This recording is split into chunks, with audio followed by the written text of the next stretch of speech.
तो अब electrochemical cell और दूसरा होता है इलेक्ट्रोलाइटिक सेल। ये दो जो है ना,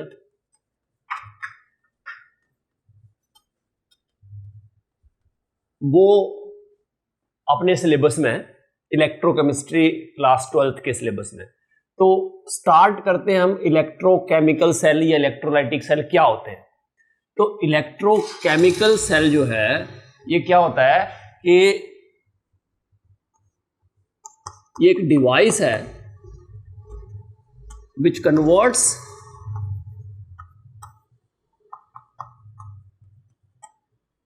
केमिकल एनर्जी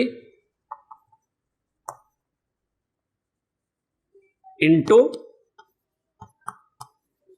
इलेक्ट्रिकल एनर्जी। तो अब ये केमिकल एनर्जी कहां से आती है? तो केमिकल रिएक्शन से आएगी। अब ये जो केमिकल रिएक्शन है वो कैसा होना चाहिए? Very good. तो केमिकल रिएक्शन कौन सा होता है जिसमें केमिकल एनर्जी प्रोड्यूस होती है? वो केमिकल रिएक्शन होता है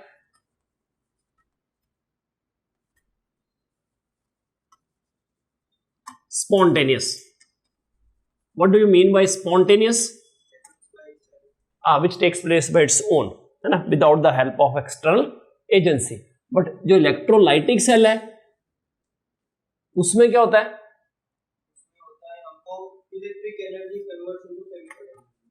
It is a device which converts electrical energy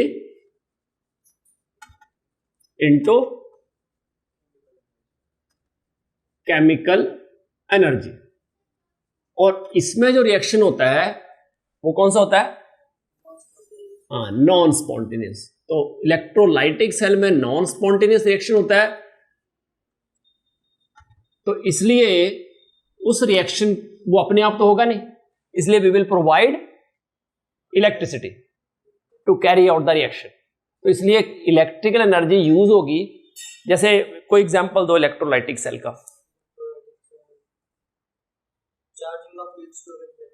हाँ, जब चार्जिंग करते हैं हम तो ये जो है इलेक्ट्रोलाइटिक सेल की तरह बिहेव करता है, अदरवाइज वो किस तरह बिहेव करता है? इलेक्ट्रोकेमिकल सेल की तरह, है ना। तो अब हम इलेक्ट्रोकेमिकल सेल का पूरा रिप्रेजेंटेशन कर लेते हैं। पहले चैप्टर कर रखा है क्या आपने? हाँ, मैंने चैप्टर पढ़ रखा है।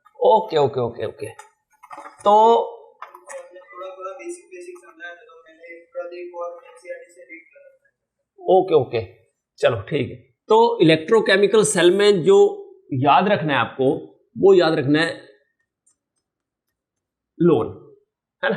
लोन मीन्स लेफ्ट साइड क्या होगी? ऑक्सीडेशन, और वो बिहेव करेगा एज एन एनोड और उस पे साइन होगा नेगेटिव। तो जनरली हम कौन सा लेते हैं? Zinc copper cell. तो जिंक कॉपर सेल अगर हम स्टडी करें तो जिंक कॉपर सेल में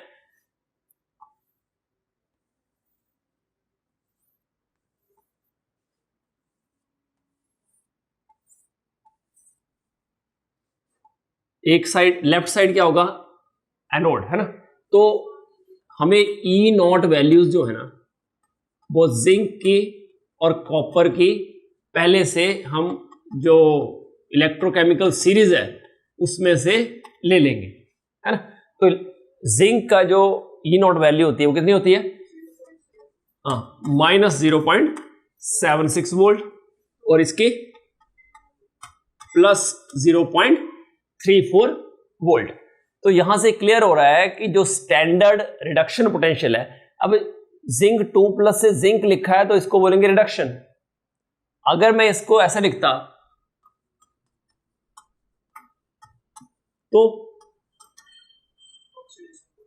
स्टैंडर्ड ऑक्सीडेशन पोटेंशियल। और standard what it means? Standard का मतलब क्या होता है?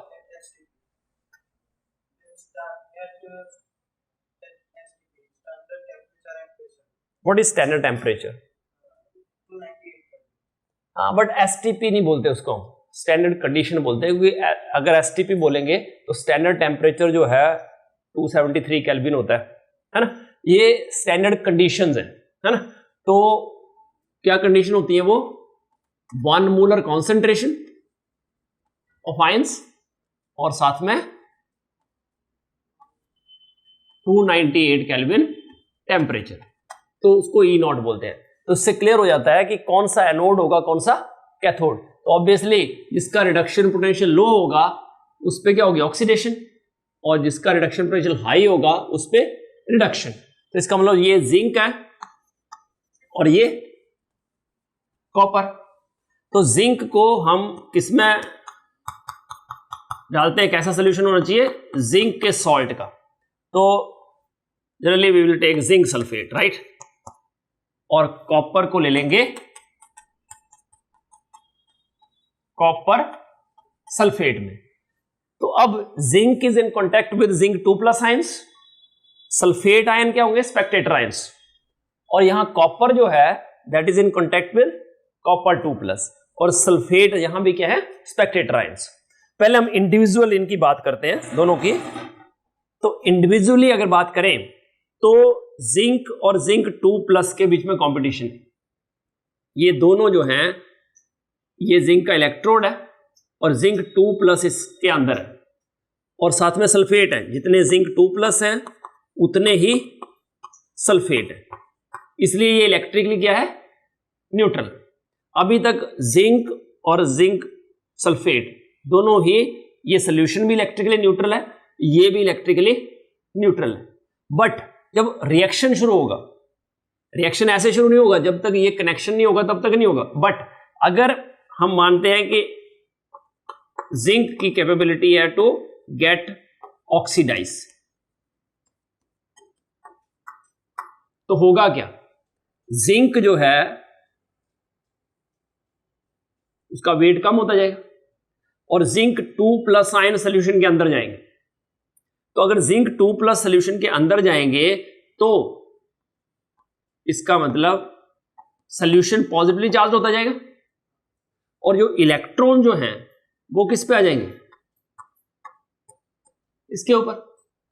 इस तरह से ये जो चार्ज सेपरेशन हुआ, ये फिजिक्स में पढ़ते होंगे कि अगर एक साइड प्लस चार्जेस हैं दूसरी साइड नेगेटिव चार्जेस हैं, तो ये जो होता है that is behaving as capacitor, है ना। तो ये जो है it is this charge separation leads to the, it is seat of potential, और उसको हम बोलते हैं इलेक्ट्रोड पोटेंशियल। ये है एक इलेक्ट्रोड का पोटेंशियल जो नेगेटिव और पॉजिटिव चार्ज के सेपरेशन की वजह से आया। उससे क्या हुआ, एनोड पे क्या आया, नेगेटिव चार्ज, और सोल्यूशन क्या हो गया, पॉजिटिवली चार्ज। जितना नेगेटिव चार्ज इधर आएगा उतना इस पे पॉजिटिव चार्ज होगा। अब आ जाओ इधर, ये जो सोल्यूशन के अंदर कॉपर 2+ आयन है वो 2 इलेक्ट्रॉन गेन करेंगे और बना देंगे कॉपर सॉलिड। तो ये कॉपर 2+ इसके ऊपर डिपॉजिट हो जाएंगे। और अब देखो पहले क्या था, जितने कॉपर 2+ थे उतने सल्फेट थे। अब क्या होगा, कॉपर 2+ तो कम हो गए, तो इसका मतलब ओवरऑल क्या हो जाएगा, सोल्यूशन नेगेटिव हो जाएगा ना, क्योंकि जितने पॉजिटिव थे उतने नेगेटिव थे पहले, पर अब क्या हुआ, पॉजिटिव इसके ऊपर आ गए, ठीक है ना। तो सोल्यूशन क्या हो गया, नेगेटिवली चार्ज्ड, और इस पे आगे पॉजिटिव चार्ज। अब again same situation, charge separation. तो ये एक पोटेंशियल ये हो गया, ये कॉपर का इलेक्ट्रोड पोटेंशियल, ये जिंक का इलेक्ट्रोड पोटेंशियल। अब ये इलेक्ट्रॉन क्या करेंगे, through the wire they move towards copper.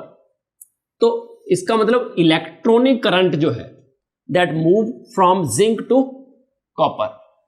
और कन्वेंशनल करंट कहां मूव करेगा फिर, है ना, क्योंकि कन्वेंशनल करंट होता क्या एक्चुअली,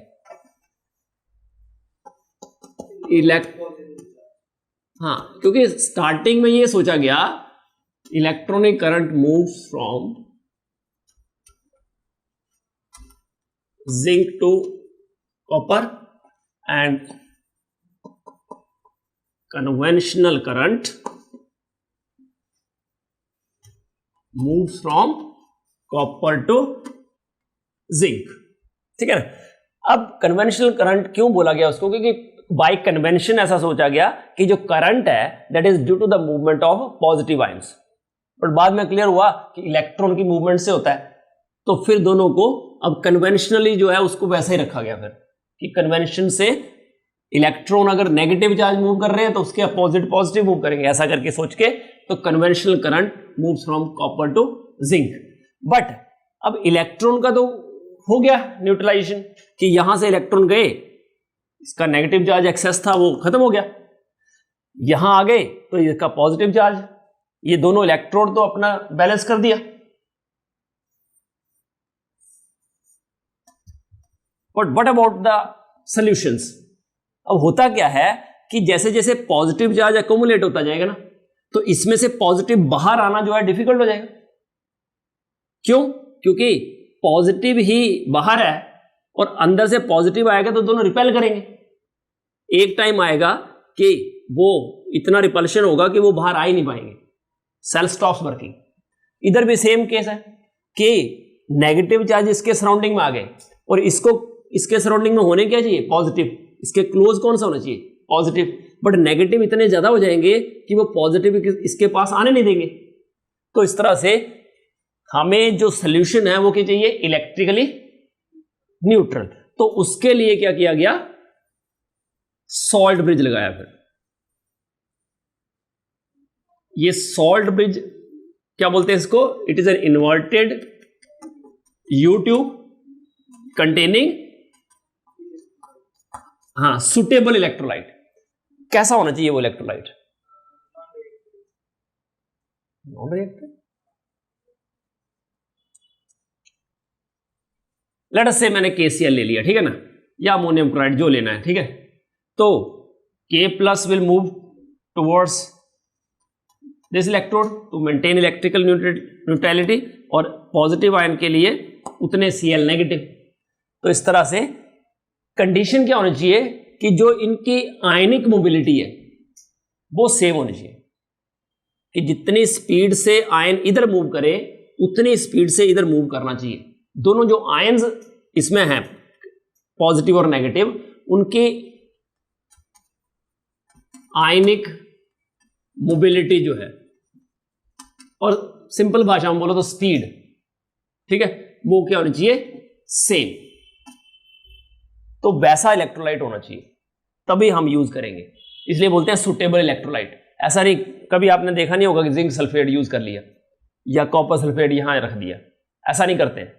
ऐसा इलेक्ट्रोलाइट होना चाहिए जिसमें जो दो आयंस इन्वॉल्व है पॉजिटिव और नेगेटिव, उनकी स्पीड जो है वो सेम होनी चाहिए, ताकि सेम टाइम पे दोनों साइड जाए वो, ठीक है। ओके, तो what is the role of this salt bridge? First is to neutralise the two half cells, और very good, to complete the internal circuit. External circuit is completed by wire और internal by the salt bridge. और कोई point? Okay, तो एक और point है कि जो अगर सॉल्ट ब्रिज ना होता, मान लिया हम एक ही बीकर में कर देते, होता है ना रिएक्शन करते ना कि ये मान लिया सोल्यूशन है, उसके अंदर कोई एक रॉड रख दिया, वहीं पे ऑक्सीडेशन रिडक्शन हो जाए। ऐसा भी तो हो सकता है कि ये कोई एक बीकर ले लिया, ऐसा क्यों नहीं किया होगा कि दोनों को ऐसे जोड़ देते, एक ही सोल्यूशन में काम हो जाता।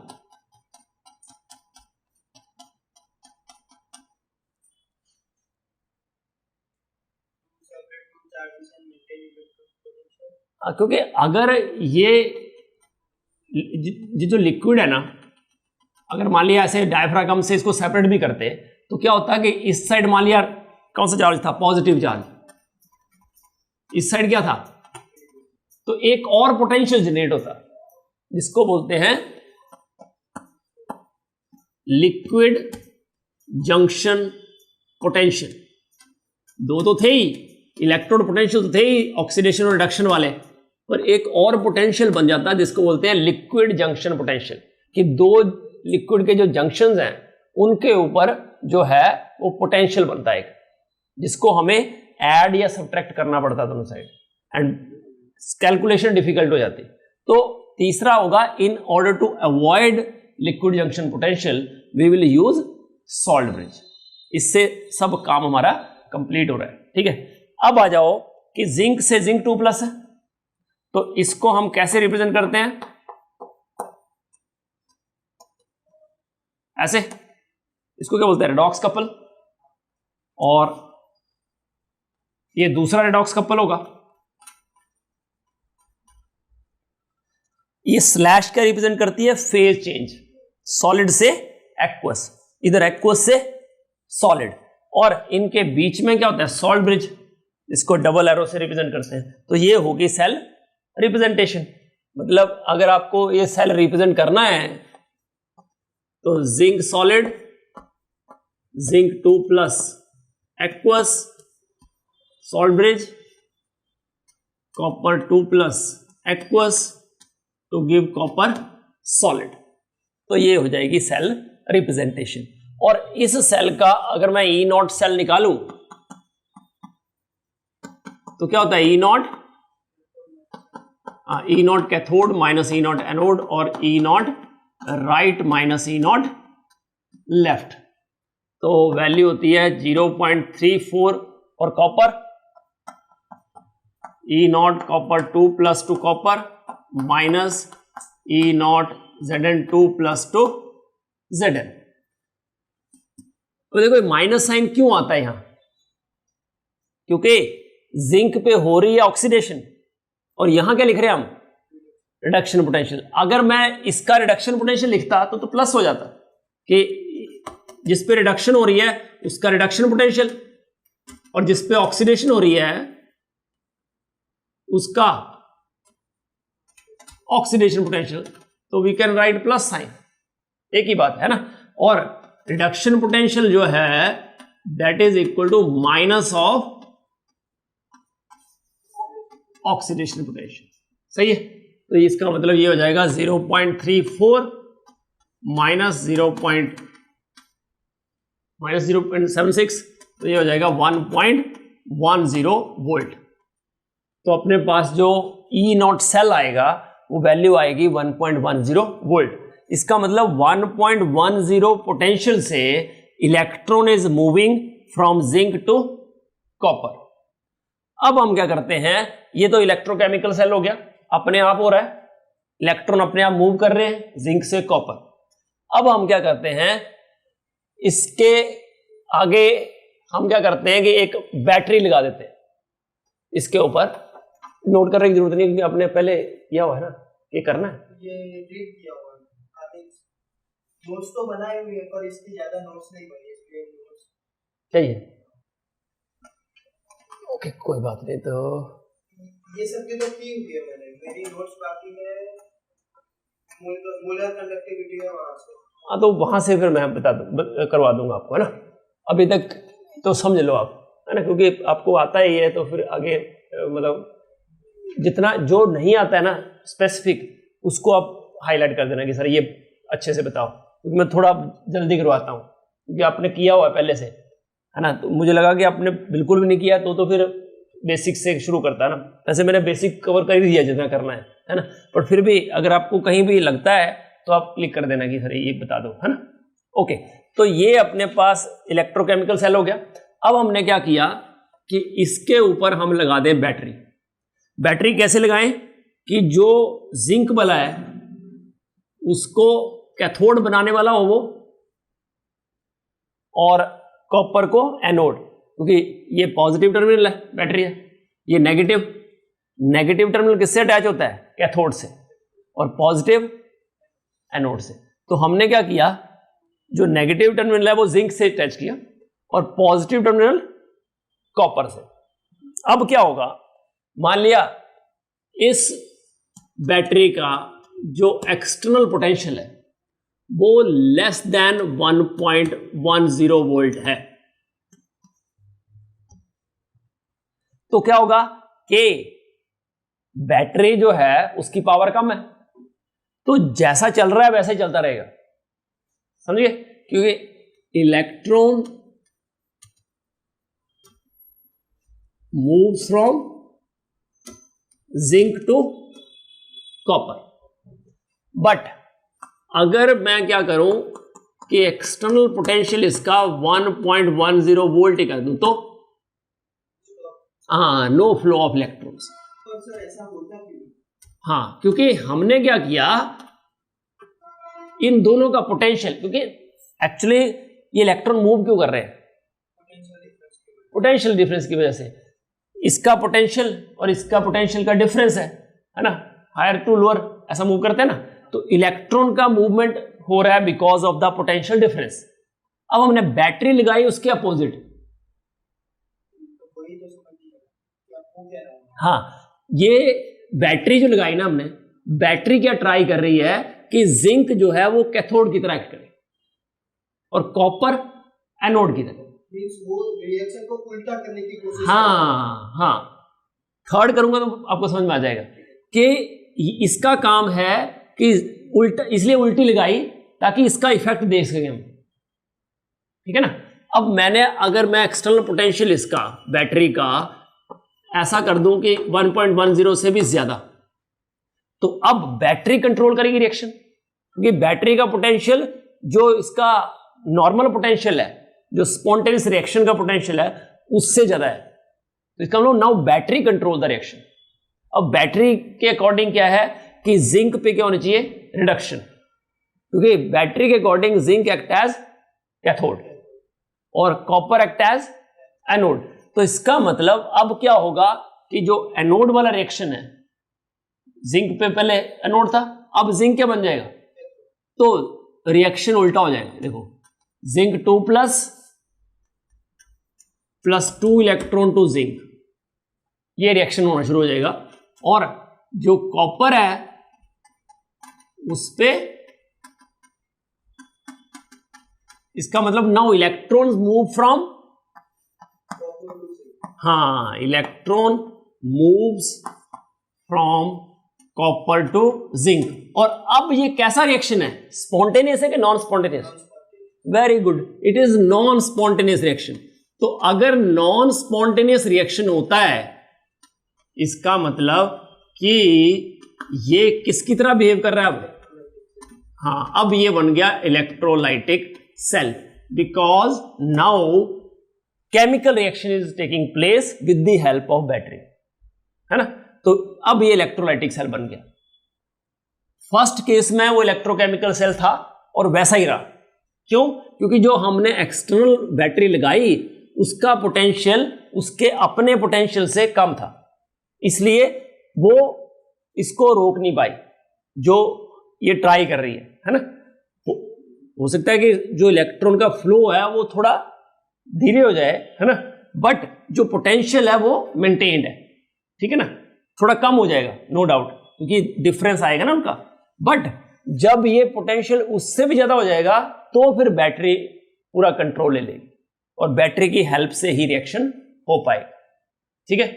ये एनसीईआरटी में दिया हुआ पूरा कंसेप्ट, ठीक है ना, तो उससे ये मैंने आपको करवाया। क्लियर?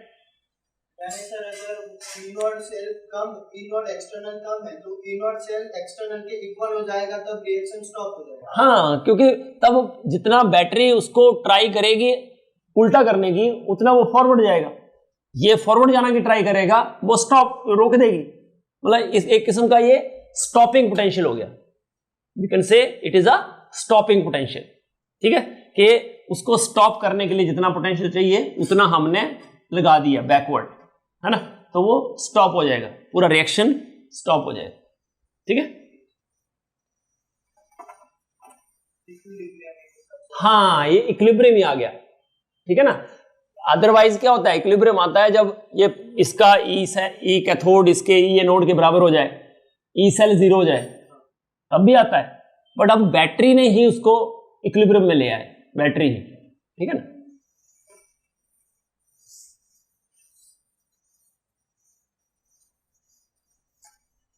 ओके, तो अब अगर हमें किसी इलेक्ट्रोड का पोटेंशियल फाइंड आउट करना है तो सिंगल इलेक्ट्रोड का potential we can not calculate. तो हम लिख सकते हैं कि we cannot calculate potential of a single electrode. तो फिर वो जो पोटेंशियल आए हैं E naught of zinc -0.76, E naught of copper 0.34, कहां से आए? हाँ, तो we need a reference electrode. हमें क्या चाहिए? रेफरेंस। अलग अलग रेफरेंस यूज करते हैं, बट हमारे 12th तक we have used only SHE। तो जो NCERT ने यूज किया है वो यूज किया है स्टैंडर्ड हाइड्रोजन इलेक्ट्रोड, और जो इलेक्ट्रोकेमिकल सीरीज है वो भी हाइड्रोजन के बेस पे ही बनी है पूरी, है ना। तो स्टैंडर्ड हाइड्रोजन इलेक्ट्रोड क्या होता है कि बीकर लिया हमने, क्या लिया इसमें? 1 मोलर H+ आयन,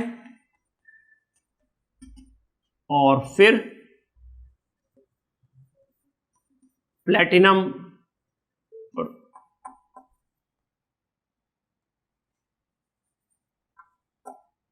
की foil blanket with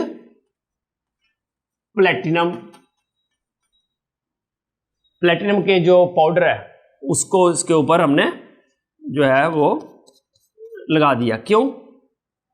two increase its surface area. और सरफेस एरिया इंक्रीज होगा तो, क्योंकि ये जो प्लेटिनम की फॉइल है इसका काम क्या है? It provide surface for the reaction to take place, right. तो ये जो सरफेस प्रोवाइड कर रही है उस पे गैस ज्यादा एब्जॉर्ब हो जाए, उसके लिए सरफेस एरिया उसका बढ़ना चाहिए। तो इसलिए प्लेटिनम फॉइल के ऊपर जो प्लेटिनम का जो पाउडर है वो हमने पूरा लगा दिया ताकि सरफेस एरिया बढ़ जाए, और इस वायर को सील कर दिया और ये पूरा शेल बना दिया ताकि गैस इसमें हम बबल कर सके। Hydrogen gas at 1 bar pressure and 298 kelvin temperature. तो इसका जो E0 वैल्यू है that comes out to be, that is not equal to 0 but it is taken as 0। इसको 0 लेके बाकियों को हमने डिसाइड किया कि इससे ऊपर जो होगा, जितना इससे ज्यादा होगा उतना ही उसका पोटेंशियल आ जाएगा, क्योंकि E0 सेल जो होता है that we can calculate by using the voltmeter, ठीक है ना। तो E0 cell is E0 cathode minus E0 anode. So in some reactions SHE is used as anode, in other reaction it is used as cathode। जैसे NCERT ने लिया है कि how do we calculate the standard electrode potential of magnesium। Magnesium का अगर E0 find out करना है तो हम क्या करेंगे? SHE को क्या लेंगे, कैथोड या एनोड? कैथोड, क्योंकि alkali metal, alkaline earth metals, they are highly reactive. Hydrogen क्या है, मेटल या non metal? Hydrogen is non metal, hydrogen is non metal, but magnesium is metal. तो जितने भी मेटल्स होती हैं वो, जैसे एल्कली मेटल्स हैं, alkaline earth metal, they are highly reactive, so they can lose electron easily, इसलिए वो क्या एक्ट करेगी एज एन एनोड। तो ये मैग्नीशियम रॉड ले लिया हमने, इन Mg2+, और इसको इसके साथ जोड़ दिया,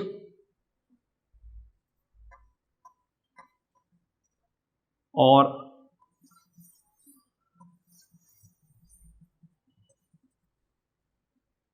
तो ये हो गया एनोड और ये कैथोड।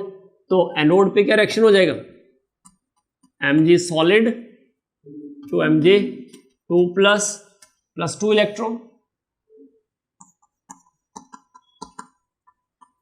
और कैथोड पे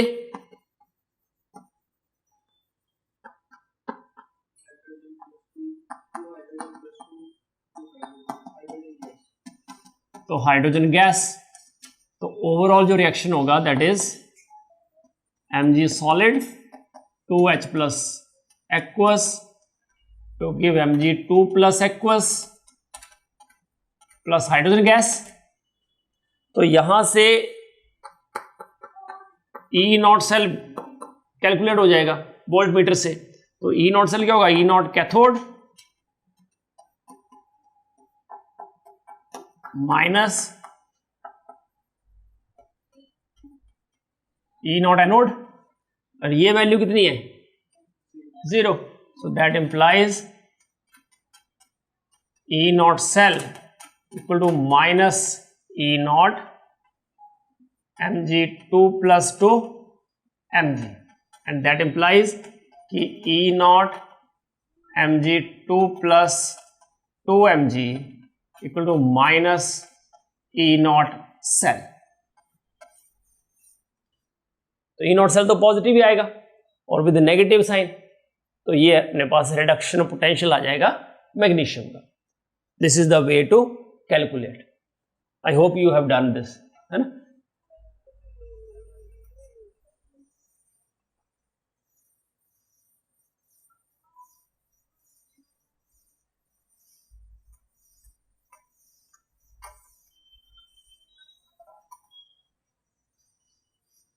चलो तो आप ऐसा करो, आपके पास मैं रिएक्शन देता हूं, cell representation you have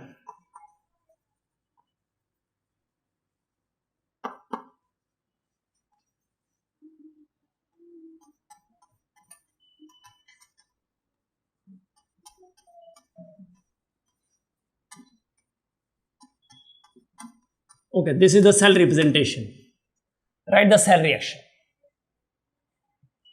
and E naught cell calculate करो। E naught of copper 2 + 2 copper is plus 0.34 volt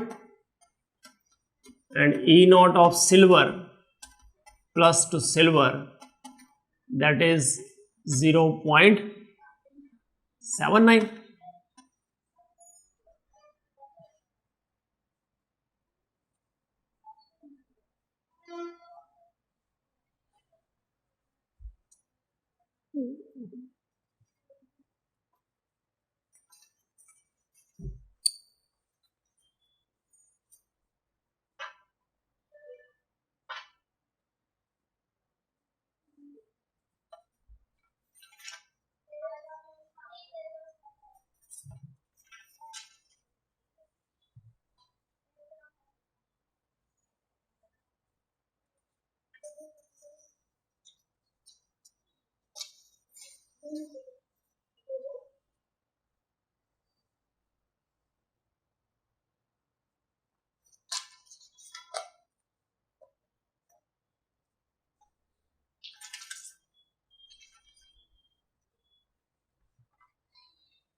तो ठीक है, सेल रिएक्शन लिखो, सेल रिएक्शन नहीं, पूरा पूरा सेल रिएक्शन।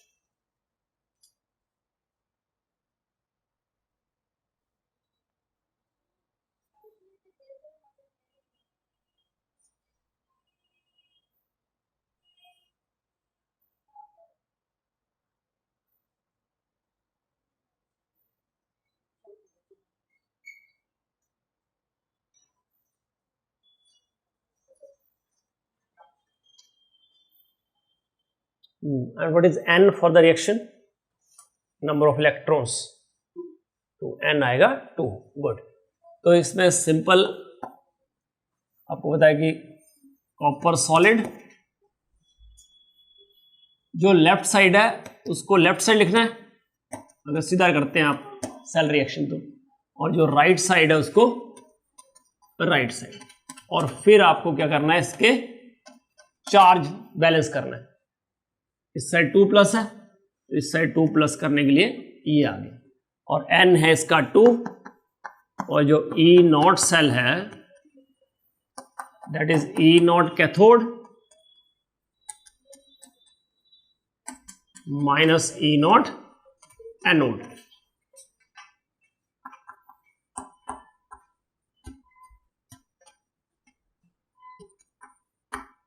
कितना आया 0.45। ओके, तो ये आपकी बुक में क्वेश्चन है। पहले जैसे क्वेश्चन आते थे 2004 का क्वेश्चन है ये कि consider the following E naught values. E naught value दी हुई है आपको, E naught of Fe3 plus to Fe2 plus, value is given that is 0.77 volt, और E naught of Sn2 plus to Sn value is given as minus 0.14 sorry, ये वैल्यू दे रखी है। तो पहले AI बोलते थे उसको, है ना, AI 2004 का क्वेश्चन है। यह है under standard conditions potential for the reaction. Reaction है Sn solid plus 2 Fe3 plus aqueous to give 2 Fe2 plus aqueous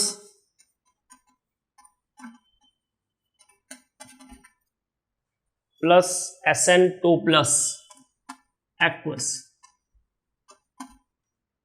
करो, हाँ, under standard conditions calculate the potential of the reaction.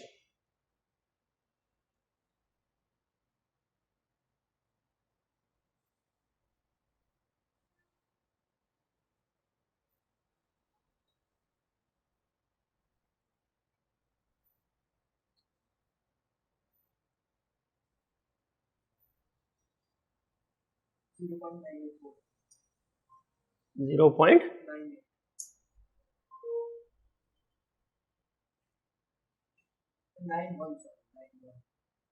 हाँ 0.91 लिखा है ना ज्यादातर। तो E नॉट सेल जो है that is E naught cathode. तो कैथोड कौन सा है इसमें, Fe3 plus to Fe2 plus, और एनोड है टिन Sn से Sn2 प्लस। तो ये वैल्यू हो जाएगी 0.77 माइनस 0.14, तो आ गई 0.91 वोल्ट। ओके, अब ये E नॉट वैल्यूज जो होती है ना, वो और क्या बताती है हमें कि मान लिया जिंक और कॉपर की बात करते हैं। चलो, अब जिंक की वैल्यू थी 0.76 वोल्ट माइनस, और कॉपर की वैल्यू थी 3-4 वोल्ट। अगर इन दोनों को कंपेयर करें हम, तो which one is acting as reducing agent, zinc. इसका मतलब lower the E naught value of an element or ion,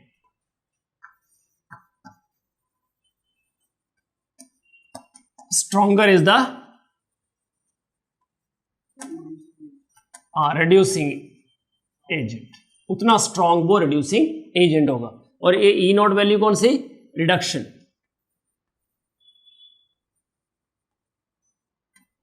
E not लिखा है तो स्टैंडर्ड रिडक्शन पोटेंशियल लेते हैं, बट फिर भी मैं मेंशन कर देता हूं कि अगर स्टैंडर्ड रिडक्शन पोटेंशियल जितना लोअर होगा उतना स्ट्रॉन्गर क्या होगा, रिड्यूसिंग एजेंट, और हायर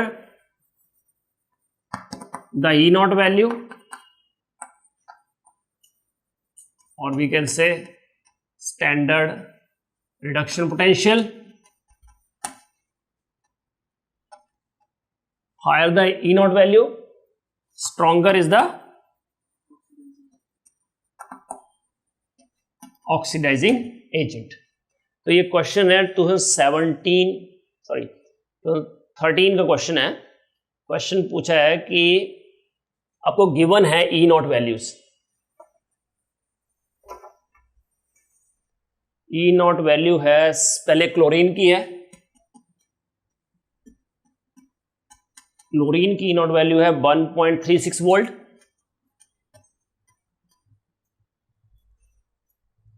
क्रोमियम की नॉट वैल्यू है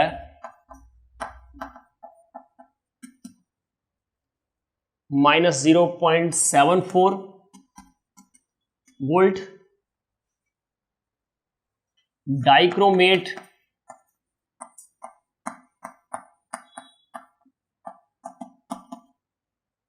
की वैल्यू दी है 1.33 वोल्ट,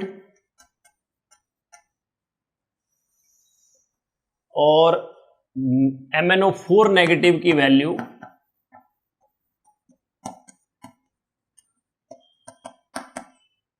ये दिया है 1.51 वोल्ट।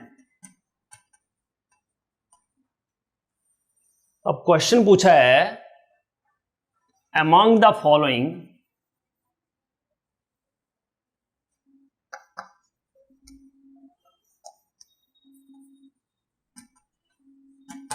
होना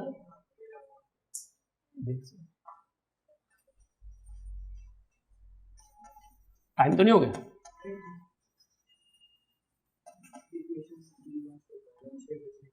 ओके कोई बात नहीं। तो क्वेश्चन आसान ही लग रहे हैं ना आपको? बिल्कुल, जेई मेन के क्वेश्चन कोई डिफिकल्ट नहीं होते हैं, ठीक है। अगर बोर्ड की तैयारी आप अपर एज पे करते हो, जो आप कर रहे हो, तो आप आराम से कर सकते हैं। ये क्वेश्चन कुछ नहीं है आपके लिए। जैसे ये क्वेश्चन देखो, इसमें पूछा है ये वैल्यू दे रखी है आपको, और पूछा है कि among the following strongest reducing agent is, first option है क्रोमियम, सेकेंड ऑप्शन है Mn2+, थर्ड ऑप्शन है Cr3+, और फोर्थ ऑप्शन है Cl नेगेटिव। तो अब देखो ये पूरा उल्टा हो गया काम। Cl नेगेटिव इस साइड है ना, Cl2 से Cl नेगेटिव, Cr3+ से Cr, Cr2O7 2 नेगेटिव से Cr3+, MnO4 नेगेटिव से Mn2+। तो ये क्या है? सारे ऑक्सीडाइजिंग एजेंट।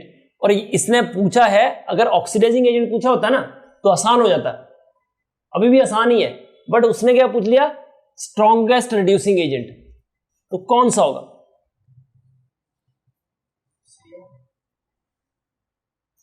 बिल्कुल सही है ना, क्योंकि रीजन क्या है कि आप क्या करोगे, इसको आप ऐसा करो वीकेस्ट ऑक्सीडाइजिंग एजेंट देख लो। तो अगर आप स्ट्रॉन्गेस्ट ऑक्सीडाइजिंग एजेंट देखोगे तो MnO4 नेगेटिव होगा, है ना।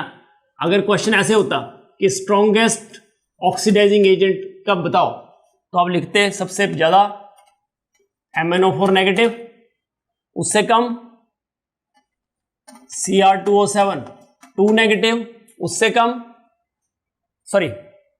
Cl2, राइट, क्योंकि Cl2 का 1.36 वोल्ट है। उसके बाद Cr2O7 2 नेगेटिव, और लास्ट में आता है Cr3+। तो अब अगर हम रिड्यूसिंग एजेंट की बात करेंगे तो सबसे ज्यादा हो जाएगा, स्ट्रॉन्ग हो जाएगा Cr, है ना, क्योंकि उसका ऑक्सीडेशन पोटेंशियल सबसे ज्यादा होगा, बाकियों का तो नेगेटिव हो जाएगा। इसका मतलब Cr के बाद कौन सा आएगा? Cr3+। उसके बाद Cr और Cr3+ है ना, और इधर आया Cr3+, राइट। उसके बाद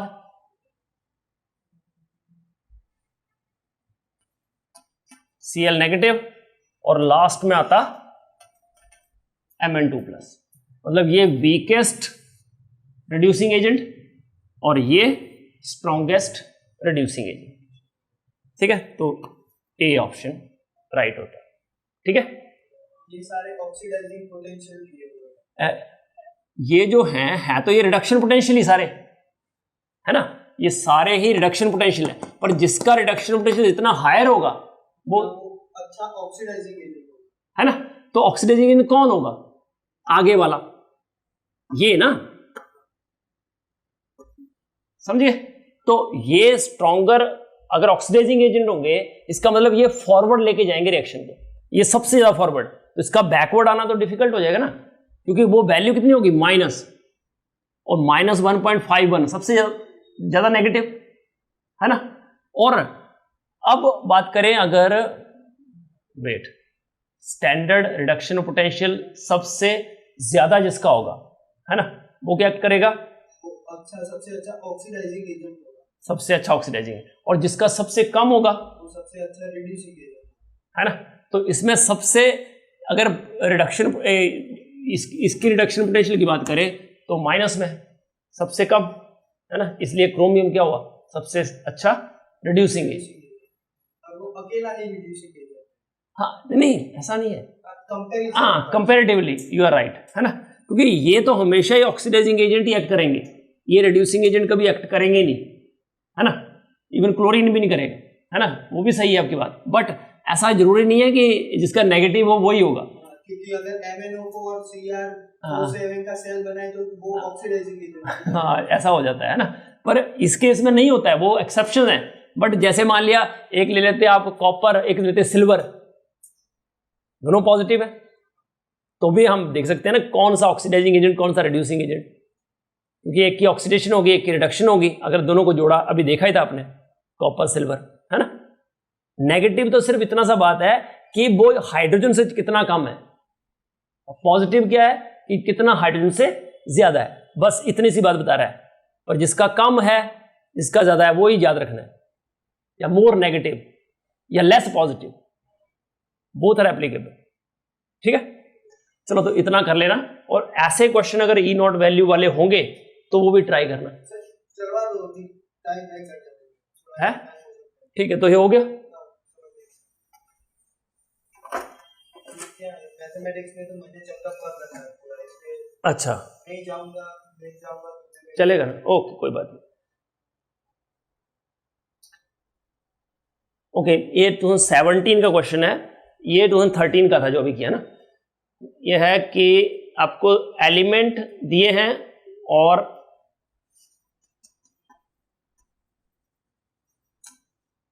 एलिमेंट हैं एल्यूमिनियम और थेलियम, दो एलिमेंट दिए, और M2+2M ई नॉट वैल्यू दे रखी है, और M+2M M3+1 3+ से M और M+ से M, ये दोनों की ई नॉट वैल्यू दे रखी है। एल्यूमिनियम के लिए पहला है -1.66 वोल्ट, और थेलियम के लिए है +1.26 वोल्ट, और दूसरा M+ से M जो है वो वैल्यू दे रखी है +0.55 वोल्ट और -0.34 वोल्ट, ये वैल्यू दे रखी है आपको। तो based on these data which of the following statements is correct, आपको बताना है कि कौन सी स्टेटमेंट करेक्ट है। पहला है thallium plus is more stable than aluminium 3+। B statement है aluminium plus is more stable than aluminium +3।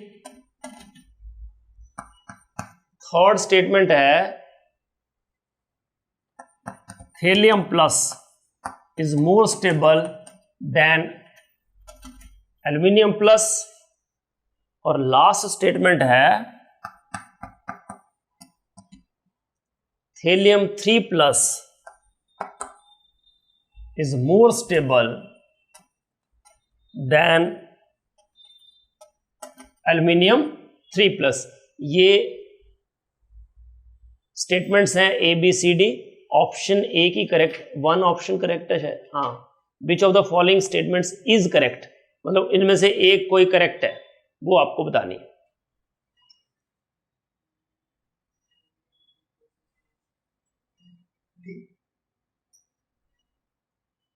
पहले देखो, M3 प्लस से M बनाना हेलियम के केस में it is very easy. Plus value है, इसका मतलब हेलियम +3 तो एकदम +1 में कन्वर्ट हो जाएगा.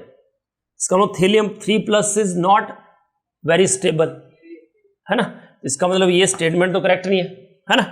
फिर आ जाओ कि थेलियम +1 की बात करते हैं और एल्यूमिनियम +1 की. तो थेलियम, ये देखो M प्लस से M बनाना ये इजी है, बट ये डिफिकल्ट है, नेगेटिव है. इसका मतलब थेलियम प्लस जो है that is more stable then aluminium plus. ठीक है ना, ये स्टेटमेंट करेक्ट होगी, है ना. अगर हम एल्यूमिनियम प्लस की बात करें और एल्यूमिनियम 3 प्लस की, तो एल्यूमिनियम 3 प्लस की वैल्यू जो है -1.66 है, बट एल्यूमिनियम 1 प्लस की +0.55. तो ये तो इजीली ये इसको डिफिकल्ट हो जाएगा ना कन्वर्ट करना. इसका मतलब aluminium 3 plus is more stable then aluminium +1. ठीक है, तो ये स्टेटमेंट भी इनकरेक्ट हुई, है ना. और इसको तो कंपेयर करने की जरूरत ही नहीं है. स्टेटमेंट है ये, पहले +1 और +3 को कंपेयर कर लो, उसमें आपको आंसर मिल जाएगा.